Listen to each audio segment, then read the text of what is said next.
우리 같이 말씀 보겠습니다. 갈라디아서입니다.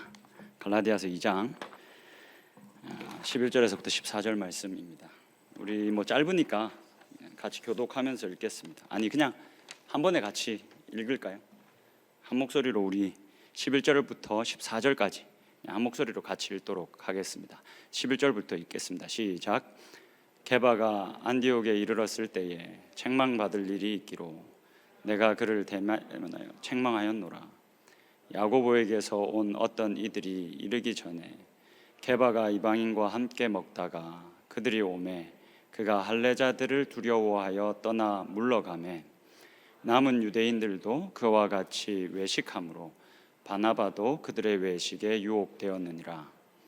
그러므로 나는 그들이 복음의 진리를 따라 바르게 행하지 아니함을 보고 모든 자 앞에서 게바에게 이르되 내가 유대인으로서 이방인을 따르고 유대인답게 살지 아니하면서 어찌하여 억지로 이방인을 유대인답게 살게 하려느냐 하였노라. 아멘. 여러분 이번 한 주 어떻게 좀 잘 지내셨습니까?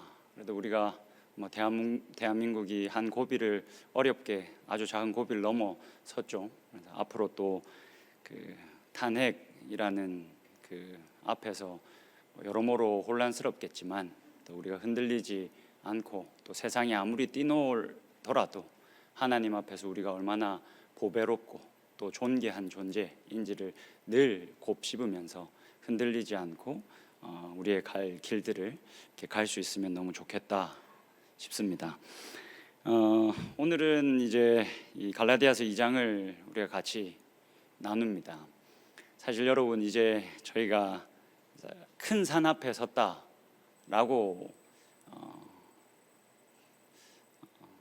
생각하면 될 것 같습니다. 사실 이 2장 11절에서부터 21절까지의 말씀이 굉장히 중요한 말씀입니다. 갈라디아서에서 제일 중요하다 그리고 제일 유명하다라고 할 수가 있겠습니다. 특별히 오늘 본문 말고 오늘 본문은 오늘 이 2장의 하반절이 사실 두 개의 이야기가 합쳐져 있습니다. 두 단락으로 나눠 볼 수가 있는데 첫 번째 단락은 오늘 본문인 11절에서부터 14절 그러니까 안디옥에서 일어난 어떤 사건, 제가 이거를 조금 있어 보이게 말하기 위해서 앞으로 오늘 이 설교를 같이 나누는 동안 안디옥 스캔들이라고 하겠습니다. 초짜 사도인 바울이 엄청 크고 유명한 교회 기둥같이 여겨진 베드로의 뺨을 때려버린 사건, 이걸 우리가 안디옥 스캔들이라고 불러보겠습니다. 근데 이 스캔들이 끝나고 나면 바로 이어서 15절과 21절의 말씀이 등장합니다. 이 말씀은 사실 이 본문은 이신칭의로 잘 알려져 있습니다. 사실 여러분 우리 교회 교단이 어디에 속해져 있는지 혹시 아십니까? 대한예수교 장로회 합동 측에 소속되어져 있습니다. 그래서 우리 교단은 개혁주의 신학이라는 이 신학 위에 세워져 있습니다. 그러니까 개혁주의자들의 신학 위에 있는 거죠. 특별히 이제 칼빈의 신학 사상 위에 우리 교단이 서 있습니다. 네, 루터도 그렇고 칼빈도 그렇고 이 갈라디아서 2장 15절에서부터 21절까지의 말씀을 너무너무 사랑했습니다. 우리는 오직 믿음으로만 하나님 앞에서 의롭다함을 얻는다. 이 신, 이게 믿을 신, 오직 믿음으로만 칭의, 의롭다 되어진다. 이걸 너무너무 사랑했습니다. 그래서 사실은 우리 교단은 이 이신칭의라는 이 신학 위에 서 있다라고 말해도 조금 과언이긴 한데 그렇게 큰 과언은 아닙니다. 그만큼 중요한 본문입니다. 네, 여러분 지금 바울이 이 이신칭의 오직 우리가 믿음으로만 하나님께 인정받는다, 의롭다함을 받을 수 있다라는 이야기를 하기 전에 이 안디옥 스캔들, 굳이 사실 어떻게 보면 되게 충격적인 사건인데 이 사건을 회상해서 가져와서 이야기를 합니다. 이게 무슨 말이냐면 이신칭의를 이야기하기 전에 우리가 어떻게 구원을 받느냐에 대해서 이야기하기 전에 밑밥을 까는 겁니다. 어떤 밑밥을 깝니까? 이 안디옥 스캔들로 밑밥을 깔아 놓은 겁니다. 그러면 이 이신칭의의 의미를 우리가 바르게 이해하려면 이 안디옥 스캔들을 잘 이해해야 합니다. 왜냐하면 이걸 밑밥으로 깔아놓고 지금 이신칭의를 이야기하고 있기 때문에 그렇습니다. 그래서 오늘 본문을 우리가 어떻게 이해하느냐, 이 안디옥 스캔들을 우리가 어떻게 받아들이느냐, 이게 어떻게 보면 우리들의 신앙생활 속에 굉장히 중요한 부분일 수 있다라는 생각을 가지고 오늘 본문을 함께 한번 나눠보면 좋겠습니다. 여러분, 그러면 우리가 이 안디옥 스캔들이라고 부를 수 있는 이 사건 가운데 어떤 일이 있었는가를 함께 본문을 통해서 살펴봅시다. 11절의 말씀을 한번 보겠습니다. 제가 좀 읽어드리겠습니다.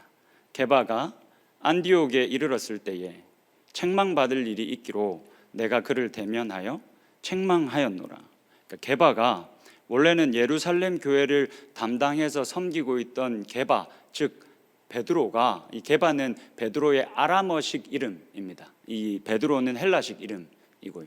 그러니까 베드로가 예루살렘 교회를 놔두고 지금 안디옥 교회에 올라간 겁니다.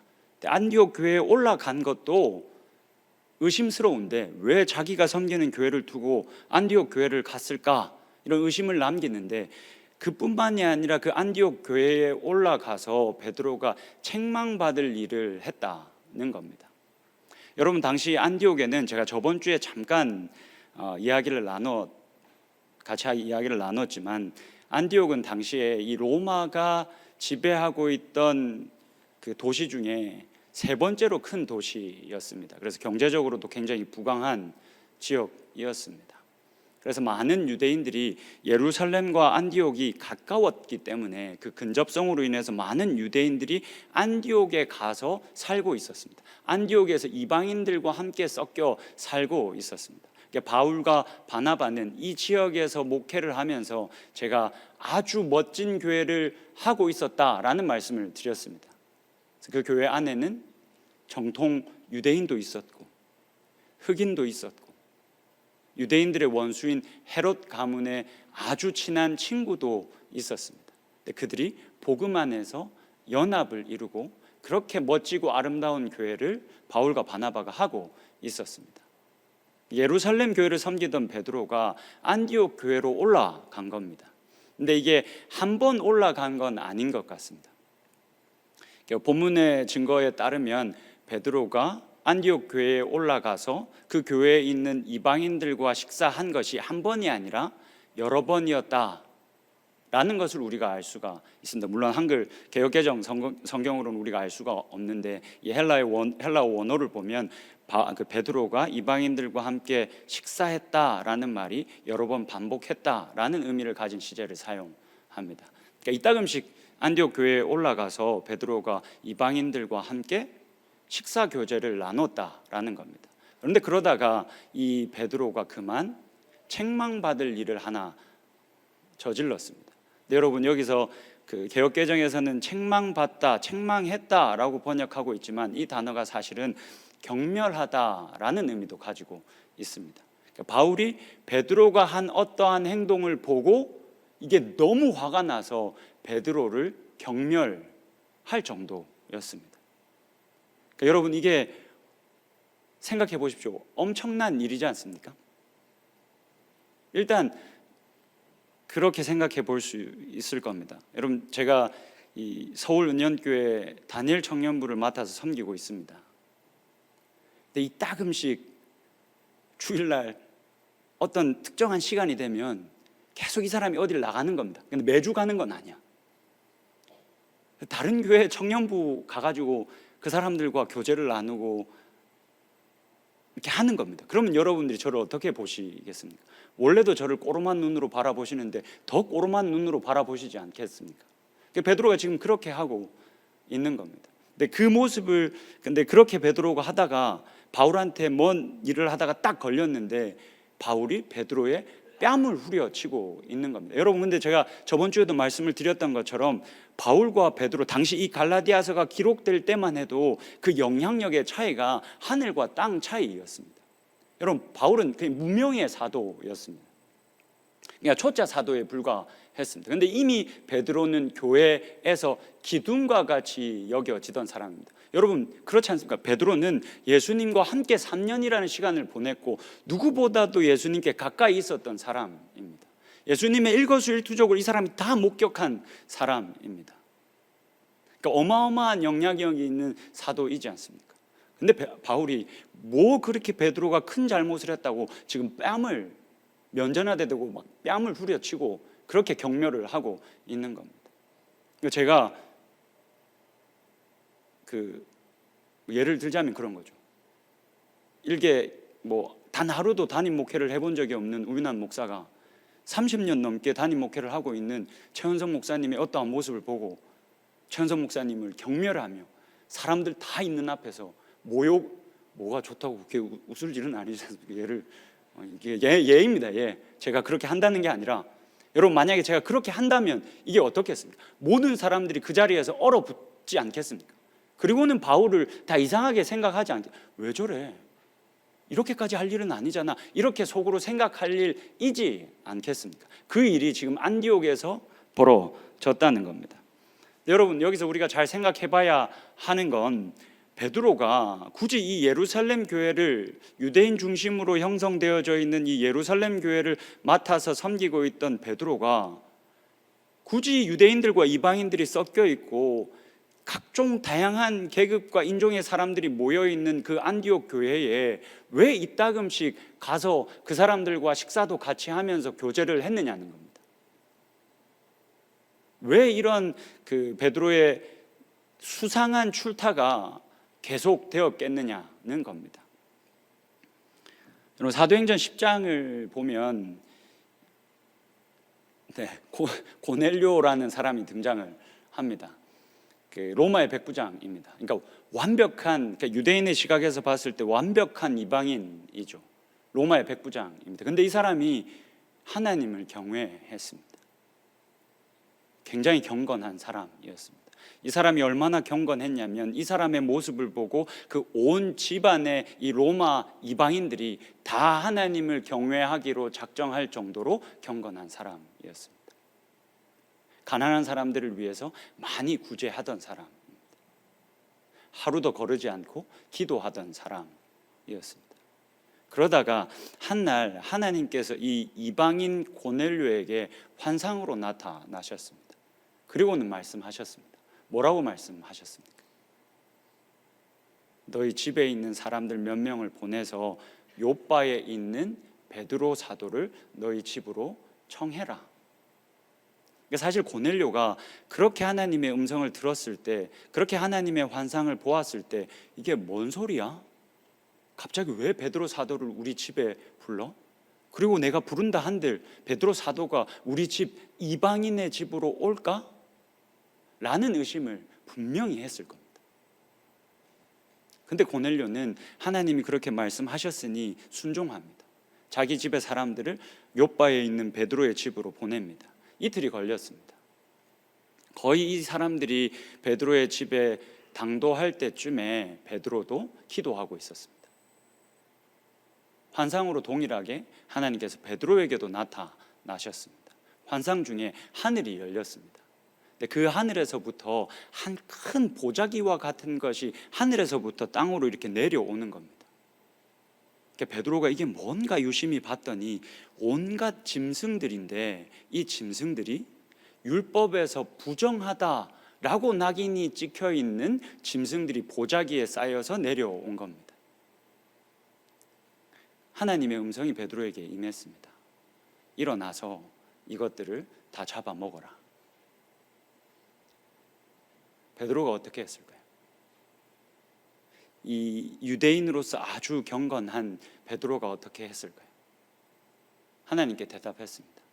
하나님, 내가 어찌 이 부정한 것들을, 이 더러운 것들을 먹겠습니까? 저는 절대 먹을 수 없습니다. 그랬더니 하나님이 이렇게 답하셨습니다. 내가 깨끗하다 한 것을 네가 함부로 더럽다 하지 말라. 내가 정하다 한 것을 네가 함부로 부정하다 하지 말라 라고 말씀하셨습니다. 베드로가 그 환상에서 깨고 도대체 이게 무슨 말씀인가? 도대체 왜 하나님은 이 부정한 것을 나에게 먹으라 하시는가? 왜 이 부정한 것들을 깨끗하게 했다라고 말씀하시는가를 고민하고 있었습니다. 그때 고넬료가 보낸 사람들이 그 집에 당도해서 베드로의 문을 두드렸습니다. 그래서 베드로에게 고넬료의 집으로 같이 갑시다 라고 권했습니다. 베드로가 자신이 본 환상 때문에 일단 따라 나섰습니다. 고넬료의 집에 들어갔습니다. 근데 베드로가 이 고넬료의 집에 들어가면서도 엄청 찝찝했을 겁니다. 여러분, 우리가 이런 선교 같은 곳을 가보면 이렇게 너무너무 감사한 기회이지만 현지인들의 집에 이렇게 들어가 보고 그 집에서 같이 예배를 하거나 같이 기도하거나 같이 식사할 수 있는 기회가 주어지지 않습니까? 여러분, 아시는 분들은 아시겠지만 제가 장이 진짜 약합니다.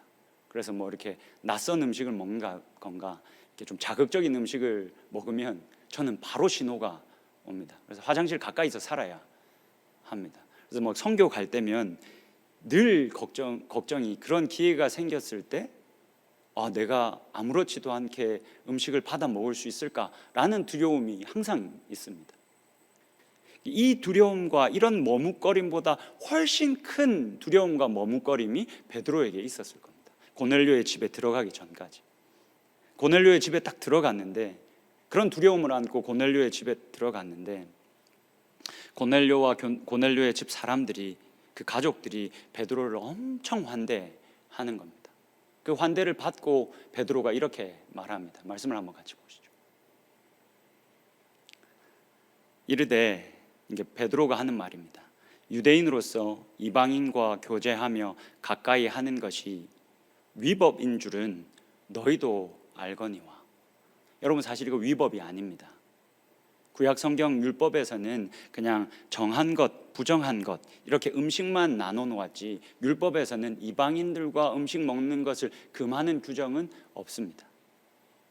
내게 음식을 이렇게 구별해서 이 율법의 시간이 지나면서 유대인들이 자신들의 문화에 맞게끔 이렇게 법을 만들어 놓은 겁니다. 심지어 이방인들과 같이 먹으면 법을 위반하는 것이다. 율법에는 없습니다. 이런 위법인 줄을 너희도 알거니와 하나님께서 내게 지시하사 아무도 속되다 하거나 깨끗하지 않다 하지 말라, 그렇게 나에게 말씀을 하시기로 내가 여기에 왔습니다.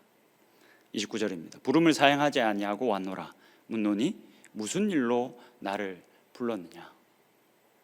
내가 하나님이 그렇게 말씀하셔서 사양은 하지 않고 여기 왔는데 무슨 일로 나를 부른 겁니까? 라고 물은 겁니다.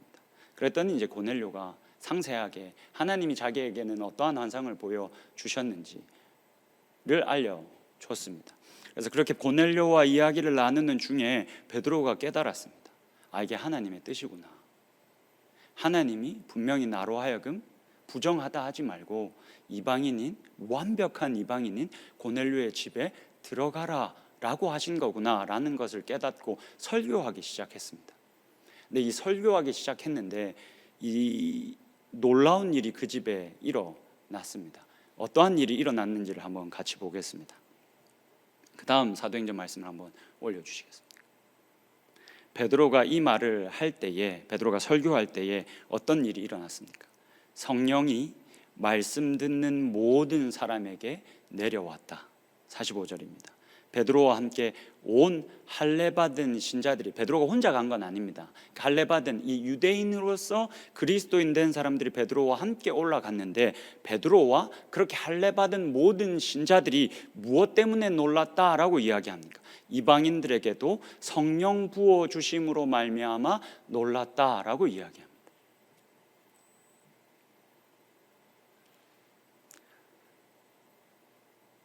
할까 고민을 많이 했는데 해보겠습니다. 약간 마음에 거침이 있으면 용서해 주십시오. 자녀들은 예언할 것이요 청년들은 환상을 보고 아비들은 꿈을 꾸리라. 오늘 되게 좋은 일이 있었습니까? 이렇게 난 이걸 하면 해줄까, 이거를 하지 말아야 되나 엄청 고민했는데 좋은 일이 있으신가 봅니다. 고맙습니다. 고마워서 갑자기 할 말을 까먹었는데 이게 여러분 요엘서 2장의 말씀입니다. 요엘 선지자가 뭐라고 이야기합니까? 그 후에 내가 내 영을, 그러니까 마지막 때에 오면 하나님께서 나의 영을, 성령을 만민에게 부어주리니 자녀들은 예언할 것이요 청년들은 환상을 보고 아비들은 꿈을 꿀 것이다.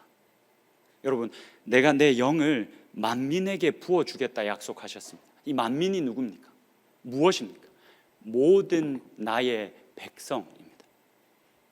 하나님께서 요엘 선지자를 통해서 나의 백성에게 때가 되면 내가 성령을 부어주겠다라고 약속했습니다. 그래서 이 당시만 해도 베드로는 유대인들에게 하나님께서 때가 되면 성령을 부어주실 거다라고 생각했습니다. 이방인들은 절대 성령을 받지 못할 거라 생각했습니다. 유대인만 하나님의 백성이다라고 생각하고 있었기 때문입니다. 근데 이방인들이 할례를 행한 것도 아니고 안식일을 지킨 것도 아니고 율법을 하나 지킨 게 아닌데 완벽한 이방인 가정 가운데 이 완벽한 이방인인 고넬료에게 그리고 그의 가족들에게 성령이 부어진 겁니다. 하나님께서 성령을 부어 주신 겁니다. 무슨 선포입니까? 이방인 그 있는 모습 그대로 유대인과 같이 되지 않아도 내가 이들을 나의 백성 삼았다. 이들은 내가 사랑하는 자들이다 라고 선포를 하신 겁니다. 그래서 유대인들에게만, 그래서 하나님께 사랑받고 하나님께 인정받으려면 적어도 유대인과 같이 되어야 한다라고만 생각하고 있었던 베드로와 할례를 받은 신자들, 이들이 깜짝 놀라 버린 겁니다. 하나님이 있는 모습 그대로 받아버리셨다. 이 사건을 경험한 이후에 아마도 베드로는 안디옥 교회로 한 번씩 출타한 것으로 보입니다. 예루살렘 교회에 있다가 예루살렘 교회는 깝깝하니까, 여전히 유대인들 중심의 어떤 유대인 우월주의자들이 여전히 그 교회를 자리 잡고 있으니까 좀 깝깝하니까 훨씬 더 복음에 유연한, 훨씬 더 강력한 복음으로 일이 이루어지고 있는 안디옥 교회로 올라가서 이따금씩 이방인 신자들과 함께 식사를 하면서 우리가 그리스도 안에서 아무 편견 없이 어떠한 차별과 차등 없이 하나가 되었다라는 그 어마어마한 복음을 누리고 살았던 겁니다. 근데 문제는 이제 12절에서부터 시작이 됩니다. 요거는 크게 문제가 되지 않았는데 12절을 보시면 이제 문제가 시작이 됩니다. 12절 한번 보시죠. 여러분들이 한 번만 읽어 주시겠습니까? 같이 읽겠습니다. 시작.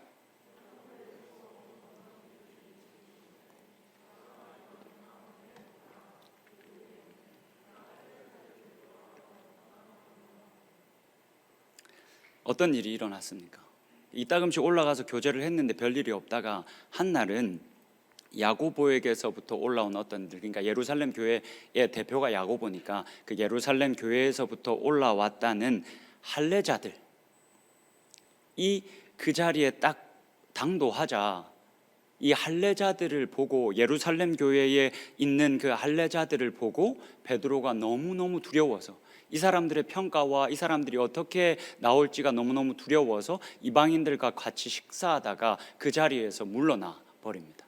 여러분, 사도행전 말씀을 하나만 조금 더 보겠습니다. 이게 베드로가 그 고넬료의 집에 가서 말씀을 전하다가 하나님께서 성령을 부어주신 사건을 경험한 이후에 예루살렘 교회로 와서 자신이 경험한 바를 여기저기에 말하고 다녔던 것으로 보입니다. 그래서 예루살렘 교회에 이방인에게 성령이 부어졌다라는 소식이 어느 정도 퍼져 있었습니다. 그 말씀을 한번 보십시오. 1절입니다. 유대에 있는 사도들과 형제들이 이방인들도 하나님의 말씀을 받았다 함을 들었더니, 여러분 요거 약간 분위기가 느껴지십니까? 사실 하나님의 말씀을 받은 게 아니라 정확히 말하면 성령을 받은 겁니다. 근데 예루살렘 교회에서 이 이야기가 도는데 축소돼서 지금 돌고 있는 겁니다. 하나님의 말씀을 받은 정도가 아닙니다. 사실 이 이방인들이 성령을 받아 버렸습니다. 하나님의 백성이라는 인침을 받아 버린 겁니다. 근데 예루살렘 교회에서 이 이야기가 돌 때 그저 하나님의 말씀을 받았다라는 정도만 이야기가 돌고 있습니다. 예루살렘 교회의 분위기가 어떠했는지 약간 짐작이 가십니까? 2절입니다. 베드로가 예루살렘에 올라갔을 때에 할례자들이 비난하여, 그러니까 여러분 이 할례자들이 자리를 잡고 있었습니다. 여러분 유대인들은 기본적으로 모두 할례를 받은 사람들입니다. 근데 이렇게 할례자들, 오늘 본문도 그렇고 이 사도행전 11장에서도 일컫고 있는 이 할례자들은 이 유대인들의 전통을 지나치게 강조하면서 여전히 그리스도인이 되었음에도 불구하고 유대인 우월주의에 빠져 있는 사람들을 일컫는 말입니다. 그러니까 유대인 우월주의에 빠져 있는 어떤 일부의 사람들이 베드로를 향해서, 이방인의 집에 들어가서 말씀을 나눴다는 그 베드로를 향해서 비난했다라는 겁니다. 3절입니다. 이르되 내가 무할례자의 집에 들어가 함께 먹었다. 어떻게 그렇게 더러운 일을, 어떻게 그렇게 부정한 일을 네가 사도라고 하면서 할 수 있느냐라고 베드로를 비난한 거죠. 이 일 이후로 아마 예루살렘 교회에서 이 할례자들은 베드로 사도를 주시하고 있었을 겁니다. 근데 베드로 사도는 그런 시선을 뒤로 하고 이따금씩 올라가서 이방인 이 안디옥 교회에 가서 그 복음의 풍성함을 많이 누리다가 덜컥 이제 걸려 버린 겁니다. 그래서 이제 베드로가 이 유대인 우월주의자들이 오자 그게 너무 두려워서, 이 사람들의 평가와 비난이 너무 두려워서 그 자리를 비껴나 앉은 겁니다.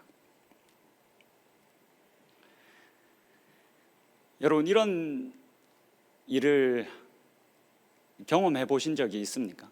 같이 식탁 교제를 이렇게 잘 하고 있었습니다. 베드로가 앉아서, 사실 베드로 사도와 함께 식사하는 게 이 이방인들에게 얼마나 큰 일이었겠습니까? 같이 식사를 하다 보면 예수님이 뭐라 하셨는지, 예수님이 도대체 어떤 일을 하셨는지, 이런 잘 알려지지 않은 여러 가지 이야기들을 베드로 사도가 해주지 않았겠습니까? 그럼 그걸 듣는 이방인들은 되게 기분 좋지 않았겠습니까? 베드로와 함께 식사하는 게. 근데 유대인들이 올라오자 베드로가 이 이방인들을 부끄러워하면서 아닌 척, 같이 밥을 안 먹은 척 그 테이블에서 나와버리는 겁니다. 이런 비슷한 경험을 여러분들 한 적이 있습니까? 저는 있습니다. 제가 이렇게 잠깐만 제 이야기를 하자면, 제가 공부를 하겠답시고 미국에 이렇게 갔을 때 아주 작은 이 선교적인 교회에, 미국 교회에 들어갔습니다. 원래는 사실 하는 교회 또 어떤 학교에 들어가려고 생각을 하고 있었는데 하나님께서 이걸 다 막으셨습니다.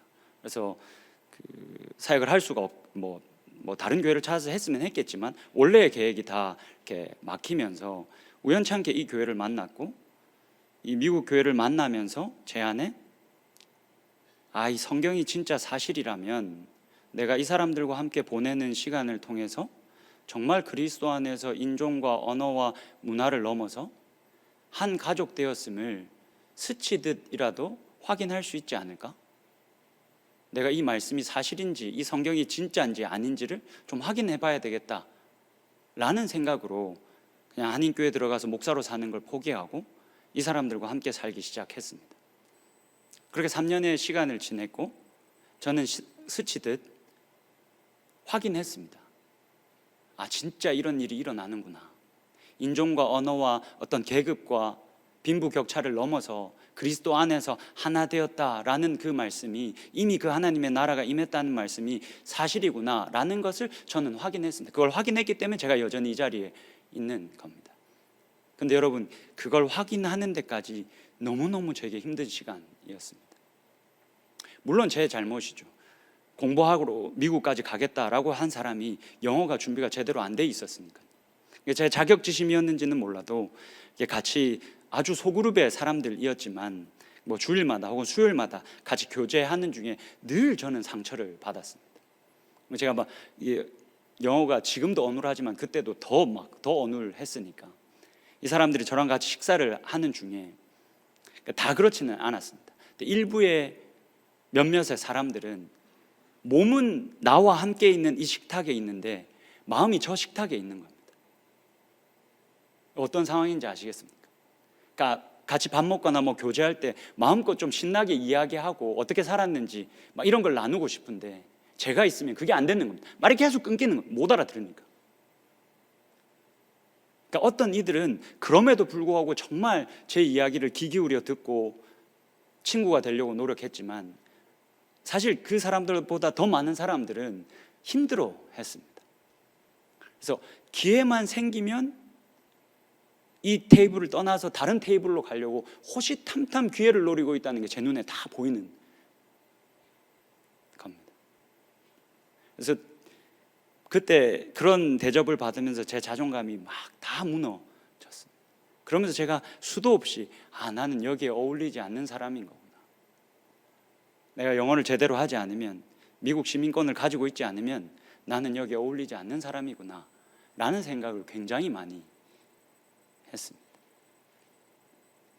안디옥 교회 사람들이 똑같이 생각하지 않았을까요? 밥을 잘 먹다가 할례자들이 탁 올라오니까 베드로가 모른 척하면서 일어나서 나가버리는 겁니다. 이방인들이 뭐라고 생각했겠습니까? 결국 유대인이 돼야 되는 거구나. 이방인으로서는 이 사람들과 같이 될 수 있는 게 아니구나. 결국 베드로 사도가 하는 걸 보면 결국 우리는 열등한 존재일 수밖에 없는 거구나 라고 생각했을 거 아닙니까? 바울이 이것 때문에 여러분 눈이 돌아가 버린 겁니다. 그래서 14절을 보면 바울이 왜 이렇게 화를 냈는지, 왜 이렇게 사실 하늘과 땅만큼의 차이가 있는 교회의 기둥과 같이 여겨지는 베드로에게 자신이 그렇게 경멸하면서 소리를 쳤는지에 대해서 정확히 14절에서 밝힙니다. 14절의 말씀을 한번 보시죠. 그러므로 나는 그들이 복음의 진리를 따라 바르게 행하지 아니함을 보고 모든 자 앞에서 게바에게 이르되 내가 유대인으로서 이방인을 따르고 유대인답게 살지 아니하면서 어찌하여 억지로 이방인을 유대인답게 살게 하려느냐. 지금 바울이 베드로에게 뭐라고 말합니까? 베드로가 그렇게 그 이방인들과 함께 앉아있던 식탁에서 일어나서 모른 척 해버리는 그 행위가 어떤 일이라고 말합니까? 복음의 진리를 따라 바르게 행하지 않는 거다. 무슨 말입니까? 복음의 길에서 이탈한 행위다.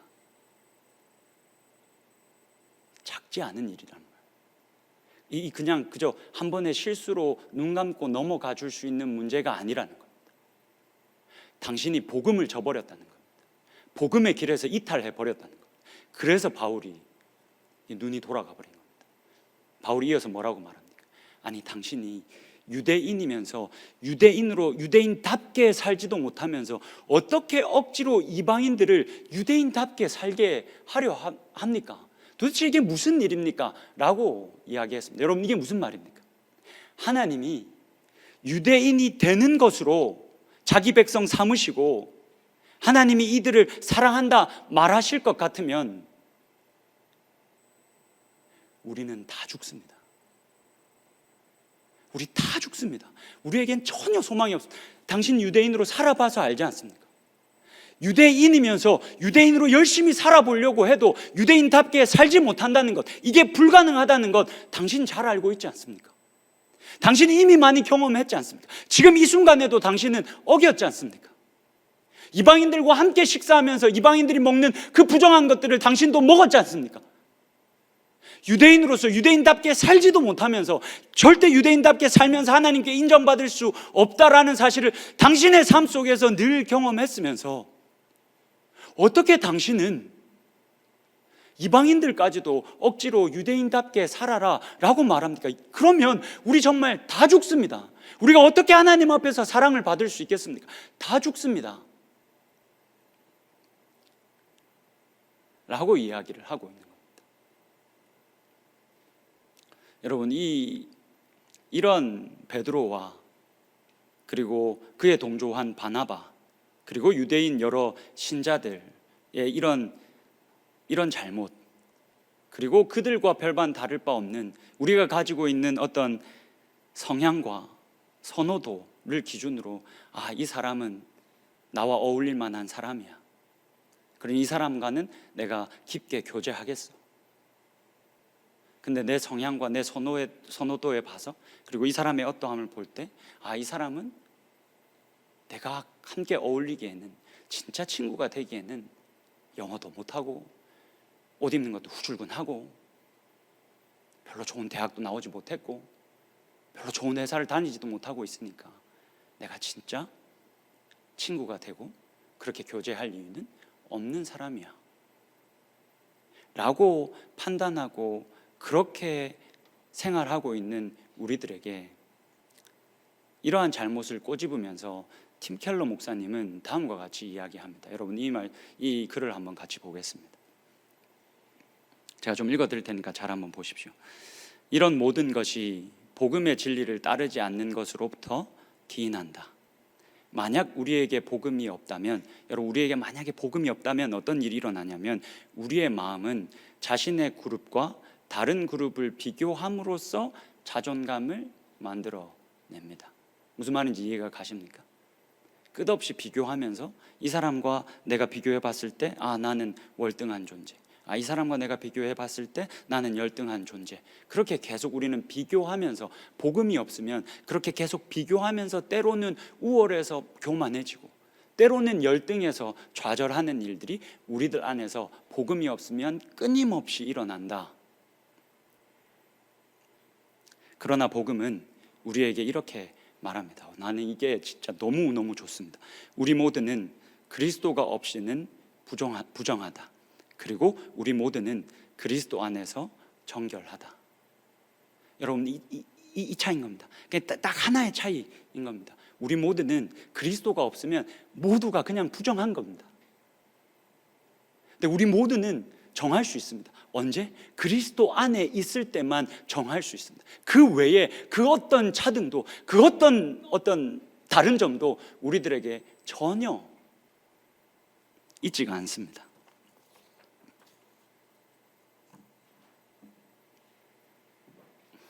여러분, 베드로가 무엇을 간과한 겁니까?